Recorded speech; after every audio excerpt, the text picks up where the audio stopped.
Hello students, welcome back to my channel Lightup Knowledge and welcome to today's video.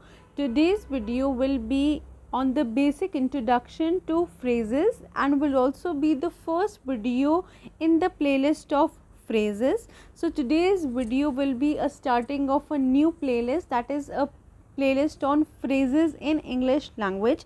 Now without any further ado or delay, let's jump right in. What are phrases?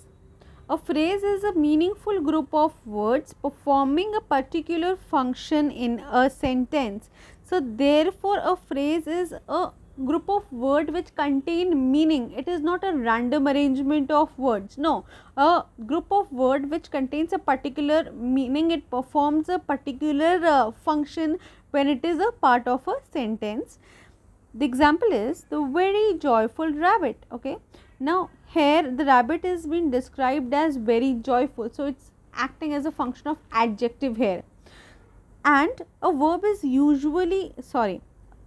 is usually built with a part of speech. And what part of speech it is built with? It can be built with noun, naming words, verb, action words, adjective, describing words. It could be adverb which describes adverb, adjective or verb, right? And it could have a preposition which shows the position of a noun or a pronoun at its main, and it could be built around the some modifiers. It could be with determiners like the articles, etc.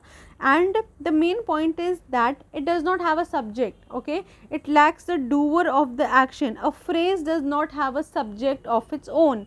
Unlike clause, a clause we've read earlier, there is a separate playlist on clauses in English language which whose link will be available in the description box. So basically a clause has a subject of its own, but a phrase does not have a subject of its own.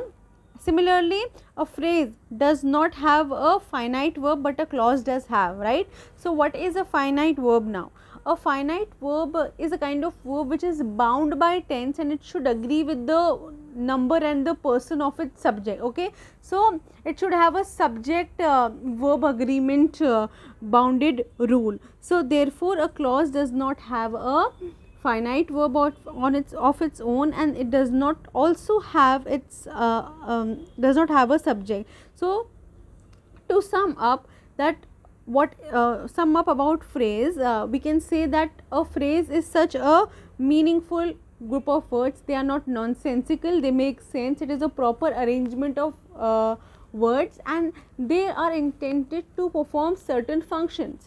They could be functioning as a noun in a sentence, they could be functioning as verbs. Okay, two or more verbs can be combined together to form a verb phrase and therefore act as a phrase, verbal phrase in a sentence.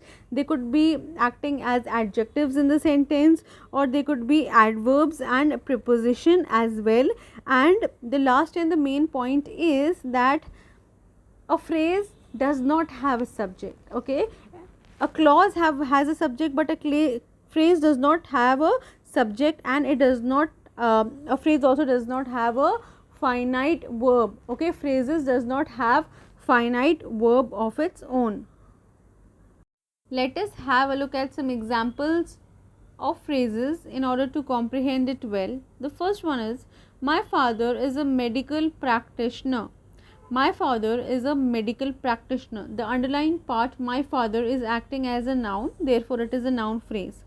The next one is, this singer has been struggling for years. So this phrase, has been struggling, is built around verb, so therefore it is a verb phrase.